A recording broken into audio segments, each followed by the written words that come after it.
Oke, assalamualaikum warahmatullahi wabarakatuh. Perkenalkan, nama saya Muhammad Yasir Zidan. NIM saya 21017.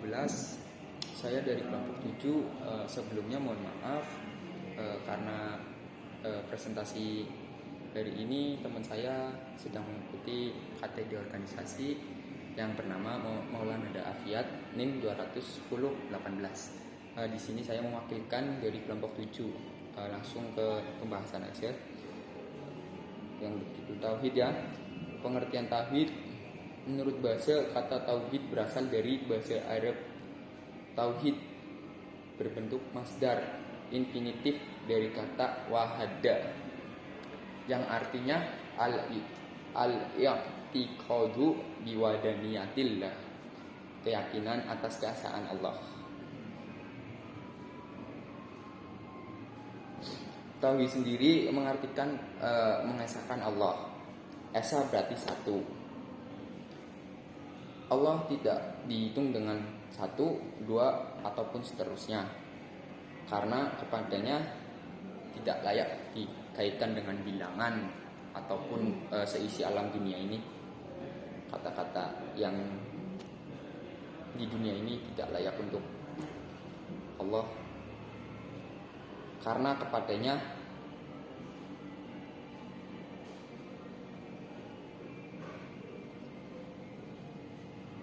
kita menyembah. Beberapa ayat Al-Quran yang telah dijelaskan yang mengatakan keesaan Allah. Di antaranya surat Al-Ikhlas ayat 1 sampai 4 yang berbunyi Bismillahirrahmanirrahim.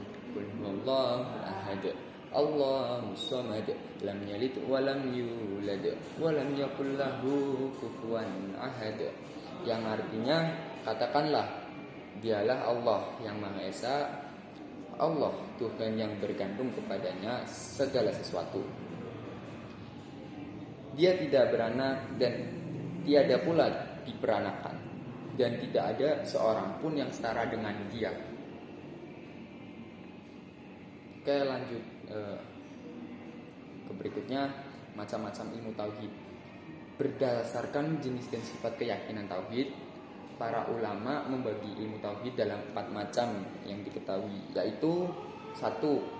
Tauhid yang berhubungan dengan ketuhanan, yang artinya mempercayai bahwa hanya kepada Allah kita harus bertuhan, beribadah, memohon pertolongan, tunduk, patuh, merendah, jangan togel, berundinasi, ataupun menangisi sesama makhluk yang sudah berkhianat,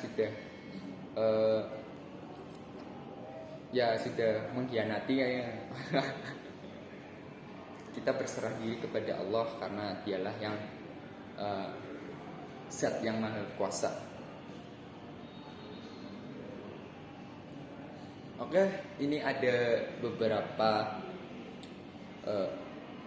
lafal dari Al-Quran yang menjelaskan tentang Allah yang patut dan wajib kita sembah dan kita agungkan. Bismillahirrahmanirrahim. Wal hayyu la ilaha illa huwa fad'uhu mukhlisina lahuddin alhamdulillahi rabbil alamin.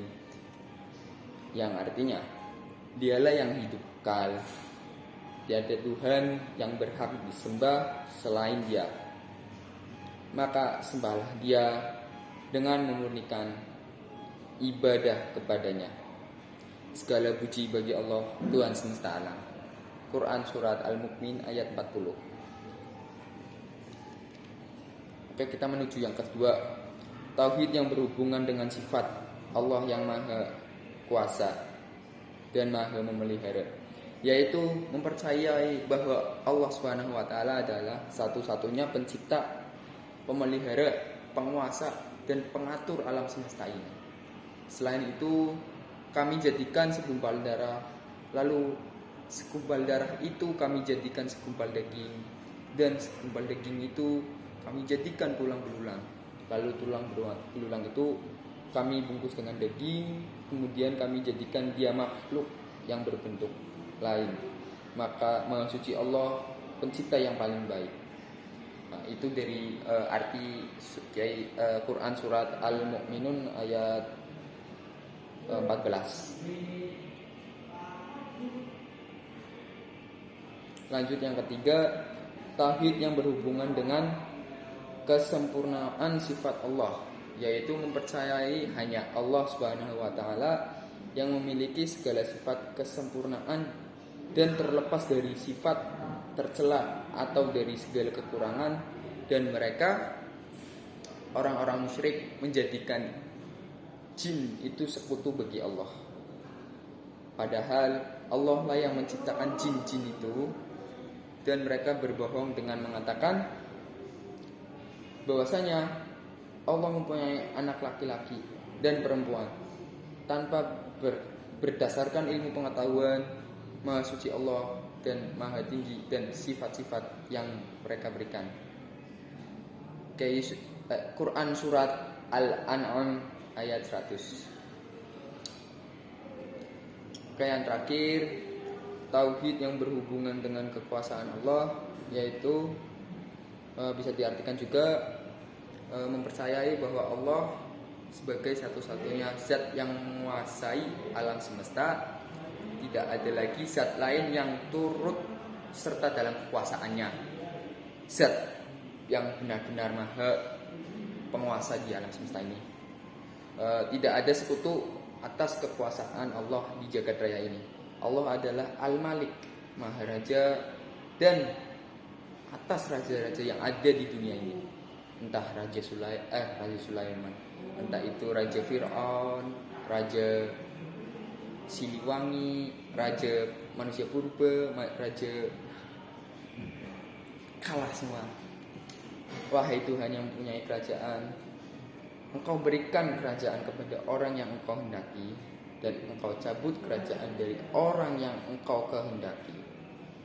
Engkau muliakan orang yang Engkau kehendaki, dan Engkau hinakan orang yang Engkau kehendaki. Di tangan Engkaulah segala kebajikan. Kebajikan paling sempurna yaitu Gusti Allah. Sesungguhnya Engkau Maha Kuasa atas segala sesuatu. Quran surat Al-Imran ayat 23. Oke, segitu saja yang bisa saya presentasikan.